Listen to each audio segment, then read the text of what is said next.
J'ai connu la richesse, mais j'ai connu aussi la pauvreté. Et j'ai choisi la richesse à chaque putain de fois.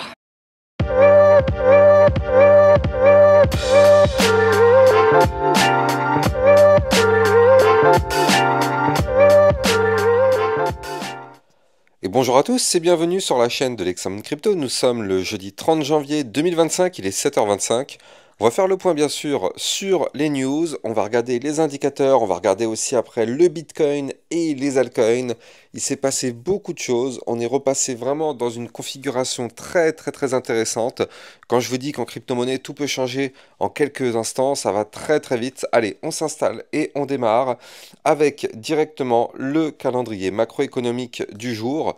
Donc hier, on a eu effectivement des informations par rapport au taux d'intérêt, par rapport à la conférence de presse du FOMC. Je vais revenir dessus juste après parce qu'effectivement, il y a eu un petit compte rendu. Je vous ai sorti un petit compte rendu. Donc on va regarder tout ça juste après. Mais aujourd'hui, il faut noter que on aura le PIB trimestriel ainsi que les inscriptions hebdo au chômage. Donc PIB trimestriel et inscriptions, ça c'est assez intéressant à suivre. Et il faut noter que demain, on aura l'indice PCE Core mensuel ainsi que le PCE Core annuel. Allez, on va aller regarder justement donc les news et on va parler de ce qui s'est passé hier. D'ailleurs, c'est grâce à ça que tout le marché crypto est en train de reprendre de très jolies couleurs, hein. Regardez, ça fait plaisir de se lever et d'avoir du vert comme ça. Et oui, c'est parce qu'hier, il s'est passé quand même pas mal de choses du côté bien, de cette conférence de presse du FOMC. Donc regardez. Ce qui a été dit par rapport à cette conférence de presse, c'est que déjà les taux directeurs restent entre les 4,25 et les 4,5.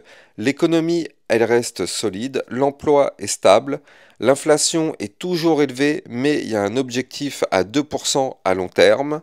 Les obligations, la Fed vend pour limiter son impact économique. Et sur les marchés, donc les taux bancaires restent stables pour éviter les secousses. Donc ça, ce sont des news qui ont été dites par rapport à cette conférence de presse du FOMC. Et il y a eu une information aussi qui a été dite hier, c'est qu'en fait, donc Jérôme Powell, donc vous le savez, le président de la Fed, il a déclaré que les banques peuvent pleinement servir les cryptos. Et donc ça, je ne sais pas si vous vous rendez compte, mais ça, c'est quand même plutôt bullish, quand même très bullish. Je rappelle que ce personnage n'a jamais eu l'habitude de parler de crypto-monnaie dans ses discours. C'est quelque chose de très rare. Et là, du coup, bah, effectivement, il en parle. Et en plus, il en parle en positif. Donc franchement, c'est plutôt bullish tout ça. Donc c'est pour ça que le marché a quand même plutôt bien réagi suite aux annonces, effectivement. Donc ouais, très sympa ce qui s'est passé hier. De toute façon, on s'y attendait. Regardez, hein, ça c'était le titre de ma vidéo d'hier matin. Bitcoin, ça va secouer, c'est le jour J. Bah oui, on le savait. On savait que effectivement, les annonces de la Fed, ça a toujours des impacts assez intéressants. Alors du côté des autres news, on a l'Utah qui pourrait bientôt devenir un pionnier des crypto-monnaies aux États-Unis. La Chambre des représentants adopte un projet de loi permettant à l'État d'investir dans des actifs numériques comme le Bitcoin. Prochaine étape, le Sénat. Donc ça, c'est une très bonne nouvelle. Bitwise qui a déposé un dossier S1 pour un ETF Doge, donc le Dogecoin, je ne sais pas si vous vous rendez compte. Donc c'est une crypto qui maintenant devient de plus en plus sérieuse, hein. C'est quand même assez dingue. Donc on verra bien, c'est pas encore validé, c'est juste une demande de dossier. Donc là maintenant, après derrière, il faut que le dossier soit rempli et validé. Mais c'est quand même assez dingue.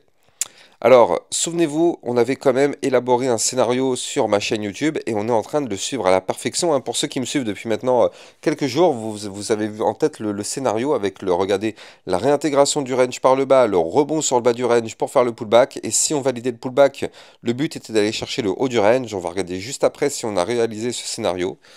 Alors oui, je voulais revenir quand même sur une aberration française. En France, on dépense 35 000 euros, hein, je ne sais pas si vous vous rendez compte, 35 000 euros pour offrir des fauteuils luxueux à nos ministres, pendant que d'autres pays construisent des réserves stratégiques en Bitcoin. Là, on a quand même acheté des sièges à 30% du prix d'un Bitcoin quand même. Je ne sais pas si vous vous rendez compte, 30% du prix d'un Bitcoin. Mais bon, en France, en tout cas, on est complètement largué par rapport à tout ça. Donc, de toute façon, c'est du gâchis quand même d'investir là-dedans, alors qu'on pourrait investir quand même dans du Bitcoin, se faire une petite réserve, même s'il n'y a pas énormément de Bitcoin, si on a juste 100, 200, j'ai envie de dire, c'est déjà un très bon début.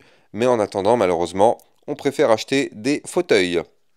Alors, vous avez été quand même plus nombreux a voté hier sur le vote quand je vous avais demandé si vous pensez qu'il faut plutôt acheter le dip sur le Bitcoin et les altcoins. Vous avez été quand même un petit peu plus nombreux à dire oui. Et effectivement, hein, c'était logique vu toutes les chutes qu'on avait connues. Bah, c'est vrai que on peut toujours chuter, bien évidemment, mais avec la conférence de presse du FOMC, on s'attendait effectivement à des choses plutôt intéressantes. Bah, on les a eues, donc c'était quand même plutôt bullish. Alors, on a TJ Roberts qui est le représentant du Kentucky, dévoile son plan audacieux pour déposer un projet de loi sur la réserve stratégique de Bitcoin. La même chose du côté du Dakota du Sud, Logan Monhart, représentant du Dakota du Sud, annonce un projet de loi pour créer là aussi une réserve stratégique en Bitcoin. Donc ça fait pas mal. C'est vraiment même très intéressant. Il y a de plus en plus d'États aux US qui veulent avoir leur réserve stratégique Bitcoin. Pour tous ceux qui sont intéressés par la crypto NKR, hein, la team NKR, là, je sais pas où est-ce que vous êtes. Hier midi, j'ai fait une vidéo. Il y a quasiment personne qui l'a vu cette vidéo. Bon, c'est dommage, c'est vraiment dommage parce que du coup, bah, le midi, moi, je prends sur ma pause déjeuner pour faire les vidéos et du coup, c'est dommage, personne ne l'a regardé. Donc, franchement, bah, si vous êtes quand même intéressé, n'hésitez pas d'aller la voir. Elle a été faite hier midi, elle est quand même toujours d'actualité. Dans le club XRocket, on a vu la crypto-monnaie Ondo, on avait aussi vu d'autres crypto-monnaies, hein, on avait aussi vu la crypto PHB, la crypto Ondo et d'autres. Vous le savez, dans le club, ça vous permet de recevoir encore plus de vidéos et des vidéos concernant des potentielles crypto-pépites. Et d'ailleurs, quand on voit ce qui se passe, regardez le Ondo qui a pris plus 13%. Encore une fois, ça c'était donné dans le club. Comme la crypto-monnaie LTC d'ailleurs, hein, il faut le noter, le LTC qui nous pousse un plus 13%, c'est pareil, ça a été donné dans le club. Donc n'hésitez pas, si vous aussi vous voulez recevoir des potentielles pépites et des vidéos de suivi régulières par rapport à toutes vos cryptos, n'hésitez pas. Ça se passe dans le club, le lien est en description de vidéo. La banque centrale tchèque pourrait investir 5% de ses 146 milliards de dollars de réserve nationale en Bitcoin. Alors, du côté des flux ETF Bitcoin, bah regardez, ça commence à reprendre un petit peu. Donc là, on avait eu un plus 18 millions le 28 sur le Bitcoin. Donc, ça reprend tout doucement. Donc hier soir, je vous avais fait la vidéo flash spéciale justement pour le FOMC. Hein. Et donc, la crypto détente qui nous pousse que le World Liberty Financial, donc qui est la propriété de Donald Trump, poursuit discrètement sa frénésie d'achat de Bitcoin. Et donc là, bah, il continue, d'Ethereum, pardon, il continue d'accumuler. Donc ça fait quand même 197 millions de dollars sur l'Ethereum. Ça fait quand même un sacré paquet, c'est quand même assez incroyable. Donc écoutez, c'est plutôt des bonnes nouvelles tout ça. Gary Gensler, tiens, des nouvelles de Gary Gensler. Il va retourner au MIT après avoir dirigé la SEC. Il enseignera à nouveau, cette fois sur les risques liés à l'intelligence artificielle à la MIT Sloan School of Management. En 2018, il avait déjà marqué les esprits avec ses cours sur la blockchain. Du côté du club, on avait vu hier soir la crypto-monnaie Fetch. Donc là, bah, bien sûr, je vous avais remis les informations concernant le FOMC. Tout ça, on avait vu tout à l'heure. Ah oui, du côté de Donald Trump, ça peut passer inaperçu, mais quand même, ça a son lot d'importance. Donald Trump Media lance TruthFi. La marque FinTech investira 250 millions de dollars dans les SMA, les ETF, Bitcoin et crypto. Après les réseaux sociaux et le streaming, TruthFi est une évolution naturelle vers la finance décentralisée, affirme Devin Nunes, qui est le CEO de TMTG. Une révolution à suivre, donc effectivement à surveiller. Ça peut paraître comme une petite news comme ça, mais ça peut avoir son lot d'importance. Bref, on va s'installer confortablement et on démarre l'analyse technique du Bitcoin et des altcoins. Avant ça, je rappelle bien sûr à tout le monde que tout ce que je vais dire dans cette vidéo n'est en aucun cas un conseil financier. C'est à vous de faire vos propres recherches et n'oubliez pas que le trading de crypto comporte des risques de perte partielle ou majeure. Alors déjà, oui, si vous voulez recevoir toutes les news et toutes les actualités, ça se passe sur mon Twitter, le lien est en description de vidéo. Alors, on démarre avec notre Bitcoin et vous le voyez, il est en train de valider justement tout le scénario qu'on avait pu anticiper. Regardez ça. Hier encore, je vous avais remis le petit graphique là ici. Voilà, c'était celui-ci. Donc le graphique, il était là. En vous disant que là, pour l'instant, on est en train de suivre le scénario à la lettre, le scénario qu'on avait évoqué sur ma chaîne YouTube. On a fait vraiment ce qu'on voulait, exactement ce qu'il fallait faire. Ça a été fait, regardez ça. On avait cassé le range ici par le bas et on l'a réintégré. Et donc ça, je vous avais dit, attention, on va pas pump to the moon, ne soyons pas naïfs, ce sont les mots que je vous avais dit. Je vous avais dit qu'on allait aller chercher les 103 519 dollars, zone de résistance, et qu'on allait retourner rechercher le bas du range. C'est exactement ce qu'on a fait, regardez comment c'est chirurgical. On est venu rechercher le bas du range, on a rebondi sur le bas du range, et qu'est-ce qui se passe? Je rappelle que quand on réintègre un range en venant du bas, comme c'était le cas ici, le but est d'aller chercher le haut du range, et bien regardez, On y est quasiment sur ce haut de range. On a fait le scénario parfait. Cassure, réintégration, pullback et on prend la direction du haut du range. Donc, comme quoi, les bases du trading sont toujours respectées. Vous le savez, on ne va jamais to the moon sans s'arrêter, sans avoir des retracements, sans avoir des pullbacks. Ce sont des règles de base dans le trading. Malheureusement, il n'y a que peu de personnes qui suivent ces règles, mais pourtant, quand on suit les règles, bah encore une fois, ça fonctionne. Ça fonctionne parfaitement. Donc là, du côté du Bitcoin, qu'est-ce qu'on voit? On voit que là, maintenant, on est tout proche du haut du range. Donc là, ce haut du range, il se situe actuellement donc à 106 110 dollars. Donc ça va être la prochaine grosse résistance qu'il va falloir breaker si on veut que notre Bitcoin reprenne de la force.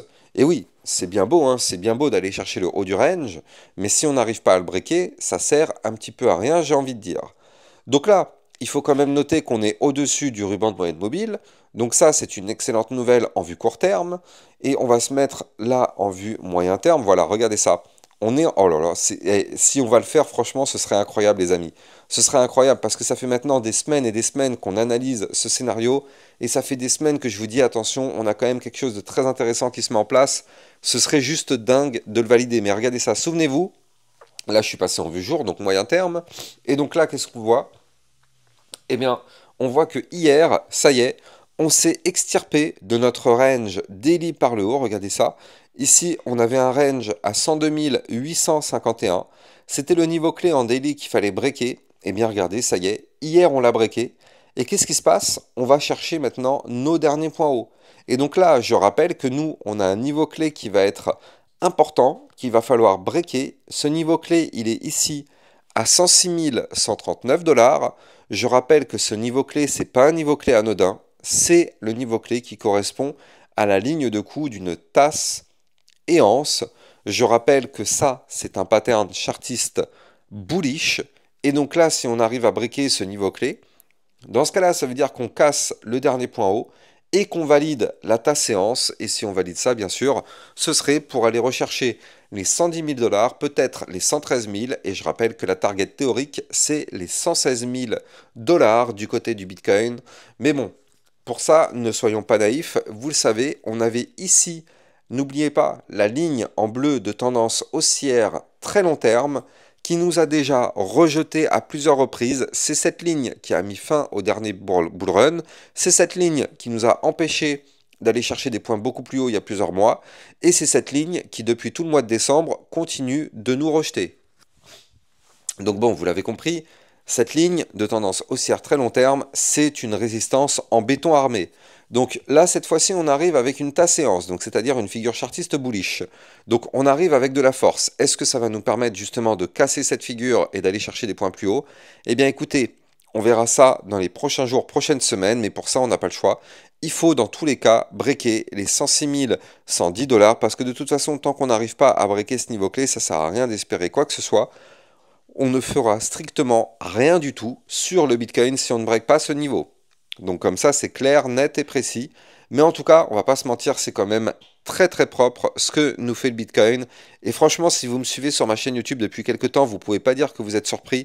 On a tout anticipé, vraiment, on a pu tout anticiper sur le Bitcoin. C'est ça qui est quand même assez incroyable.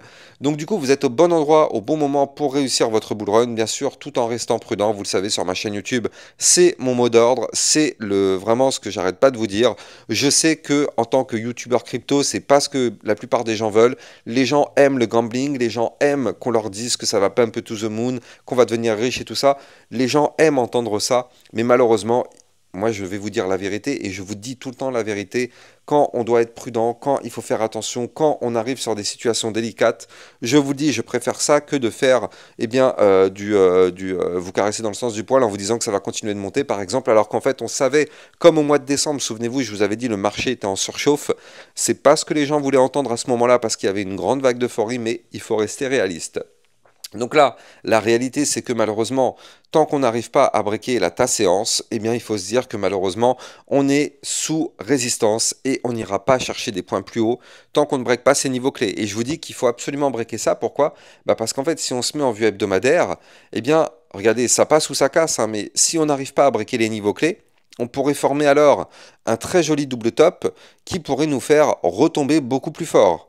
Donc c'est pour ça que on ne peut pas se considérer réellement se considérer comme tiré d'affaire tant qu'on n'arrive pas à breaker les niveaux clés.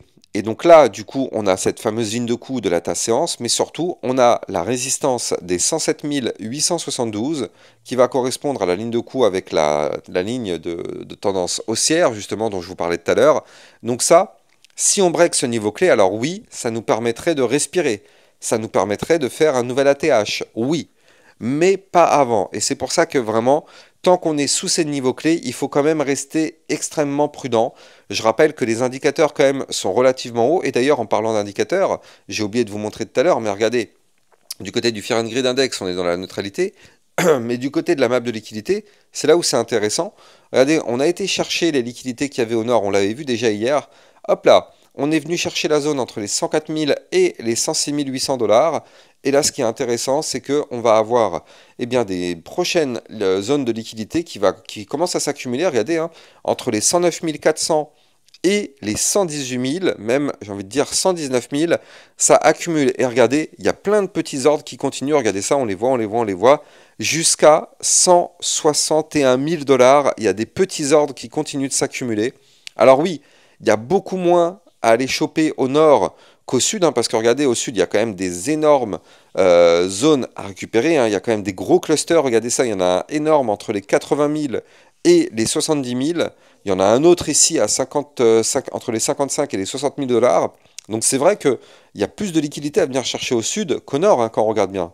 Mais en tout cas, le Bitcoin prend la direction du nord pour l'instant et ça fait plaisir. Donc du coup, là maintenant, il ne reste plus qu'à aller créer cette figure chartiste pour aller chercher bien évidemment des points beaucoup plus hauts sur le Bitcoin. Ce qui est bien, c'est que regardez, on est toujours soutenu par la ligne de tendance, par le ruban de moyenne mobile, pardon, regardez ça. À partir du moment où on était repassé au-dessus, le 14 janvier, ça y est, on est repassé bullish. Je rappelle que quand on repasse au-dessus du ruban, on repasse bullish. Et regardez, à aucun moment ici, on a perdu le ruban. Donc c'est pour ça qu'on continue la tendance haussière, tout simplement.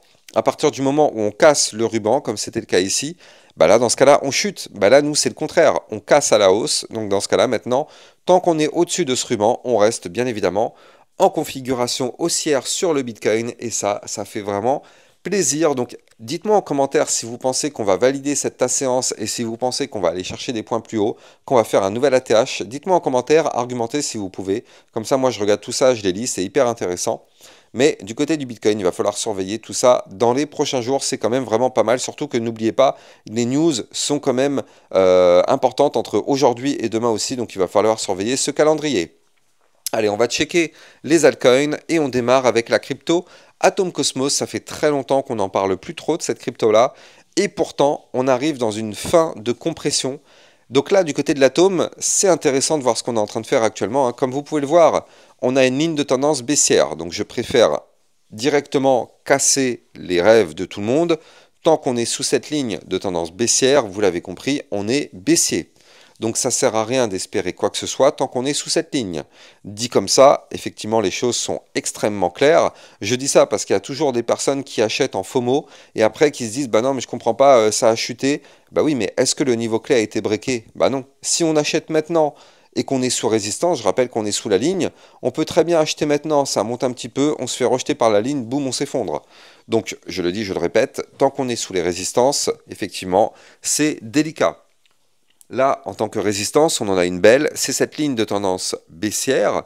Donc là, il faut absolument déjà breaker ici les 6,304 $. Déjà, si on veut reprendre de la force, et surtout, si on veut vraiment reprendre de la force, eh bien en réalité, il faut absolument breaker le ruban. Et le ruban, il est juste au-dessus de notre tête.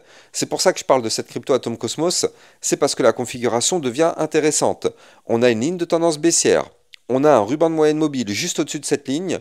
Et on a des bandes de Bollinger compressées. Donc là, ce sont tous les ingrédients pour faire en sorte que si on arrive à casser le ruban, on pourrait avoir un mouvement d'importance. Alors, il ne faut pas s'attendre à un plus 300%, bien sûr, nous ne sommes pas naïfs, mais avoir un 10%, 15% sur la cassure, ça pourrait être effectivement quelque chose de valide. Donc regardez ça, je vais vous expliquer. Si jamais effectivement on arrive à casser la ligne de tendance baissière, on ira chercher le haut du ruban. Le haut du ruban qui se trouve à 6,638 $. Si on casse ce haut du ruban, on ira chercher les résistances à 7,26 $, 7,51 $. Et si on casse ces résistances, on pourrait parfaitement remonter pour aller chercher les 8,709 $. Donc là, sur la cassure, on pourrait avoir un plus 38%. Encore une fois, je suis comme vous, je suis juste derrière mon écran, je n'en sais rien si on va réussir à breaker ou pas. Tout ce que je sais, c'est que les niveaux clés, on les connaît, ils sont là, ils sont précis, ils sont chirurgicaux. Ce sont les niveaux clés qu'il faudra surveiller. Mais c'est vrai que la configuration, elle est quand même extrêmement sympa, d'autant plus que là, vous le voyez, d'un point de vue RSI, on est à 44, donc on est extrêmement bas. Si on doit casser les niveaux clés, eh bien on a de la place pour aller rechercher des points beaucoup plus hauts du côté de la crypto Atom Cosmos. Donc c'est vrai que là, ça peut sembler très intéressant, d'autant plus qu'on est en train de faire bien en réalité une phase de compression. Regardez, les points hauts sont oui de plus en plus bas, les points bas aussi sont de plus en plus bas, mais comme on peut le voir, au début on avait des gros mouvements, maintenant les mouvements sont de moins en moins importants, et oui, parce qu'on compresse, donc à un moment donné, la compression est tellement forte qu'on casse, et on casse avec de la force, donc du coup, à surveiller, c'est pas pour tout de suite, encore une fois, je rappelle, il faut d'abord breaker la ligne de tendance baissière et breaker le ruban de moyenne mobile, donc vous l'avez compris, c'est pas encore le cas. Mais il va falloir la surveiller parce que ça pourrait peut-être arriver bientôt à surveiller. De toute façon, tant que le Bitcoin pousse, tout le marché crypto pousse avec lui. L'Ethereum, est-ce qu'il a réussi à se reprendre? Je rappelle que l'Ethereum était dans une situation délicate, mais oh là là, c'est très très bon ça. Oh, incroyable. Comme quoi, je vous le dis et je le répète, mais en crypto-monnaie, on peut avoir des changements complets du jour au lendemain. Il faut vraiment comprendre ça. Du jour au lendemain, on peut passer d'une situation délicate à une situation extrêmement bullish. On en a eu l'exemple sur la crypto XRP il y a quelques jours, et là on a l'exemple aussi sur la crypto Ethereum. Alors je dis ça parce qu'il y a toujours des personnes qui vont dire oui mais un jour on dit que ça va monter, le lendemain on dit que ça va chuter. Non, il faut vraiment comprendre qu'on est en crypto-monnaie. Si vous n'êtes pas prêt à accepter ça, eh bien, dans ce cas-là, il faut aller jouer à la bourse. Il faut aller se mettre sur la bourse. Et là, au moins, effectivement, vous avez plus ce risque de volatilité. En crypto-monnaie, on peut avoir un jour où on se retrouve dans une situation dégueulasse. On a eu l'exemple sur le Bitcoin ici, il faut quand même le noter. Regardez ça, je reprends cet exemple. Le Bitcoin est passé entre le 26 et le 27 janvier de 105 000 $ à 97 000 $. Entre le 27 janvier et le 30 janvier, on est à 105 000 $. C'est-à-dire qu'on est revenu plus haut que ce qui s'est passé avant la chute. Donc il faut être prêt pour ça. Et on l'avait vu, on savait que le Bitcoin préparait un gros mouvement. Et on savait aussi ici qu'on allait remonter. Je vous avais fait une vidéo vous parlant de remontada. Donc effectivement, on savait aussi qu'on allait remonter. Mais ça fait partie du jeu. Ça fait partie du jeu. En crypto-monnaie, on peut descendre, faire une situation chaotique et remonter tout de suite après. Donc il faut vraiment être prêt à ça. Surtout, je parle pour les débutants qui ont du mal à comprendre, il faut vraiment comprendre ça. Bref, donc du côté de notre Ethereum, là vous le voyez ici, hier on avait breaké le bas du range à 3125 $. On l'avait breaké par le bas, ce qui n'était pas du tout une bonne nouvelle. Et bien là, regardez, on est en train de le reprendre. Et ça, par contre, c'est propre. Regardez ça. Avant de continuer, je rappelle que vous pouvez trader toutes ces cryptos sur Binance. Vous avez mon lien de parrainage en description de vidéo qui vous permet d'obtenir un bonus à vie sur vos frais de trading et de trader sur une plateforme enregistrée PSAN auprès de l'AMF. Le lien est en description de vidéo. Donc là, du côté de l'Ethereum, on avait cassé avant-hier. Hier, on est revenu retester le niveau clé qu'on a cassé, donc les 3125, vous le voyez. Hier, on est venu retester, on n'a pas réussi à repasser au-dessus, mais là, aujourd'hui, on tente. Donc si aujourd'hui, on arrive à réintégrer ce bas du range, ce serait excellent. Ça voudrait dire que derrière, on aurait envie d'aller chercher maintenant le haut du range, parce que ça, c'est la théorie. Bien sûr, entre la théorie et la pratique, il y a des choses différentes, mais en tout cas, si on arrive aujourd'hui à clôturer au-dessus des 3125, ce serait une excellente nouvelle. Maintenant, ce qu'on veut, c'est récupérer les 3294 prochaines zones de résistance, et ce qu'on veut, c'est aller chercher ici le dernier point haut à 3472 pour qu'on puisse effectivement aller chercher ce fameux haut de range à 3646. Donc on va surveiller tout ça. C'est bien, on reprend de la force, mais attention à ce que le Bitcoin ne se mette pas à chuter, sinon ça annulerait tout ça. Si vous avez kiffé la vidéo, n'oubliez pas de liker, commenter, partager au maximum. Ça participe au référencement de ma chaîne, et n'oubliez pas de vous abonner pour recevoir tous les jours 1, 2 à 3 vidéos concernant le Bitcoin et les altcoins. À plus tard, ciao ciao.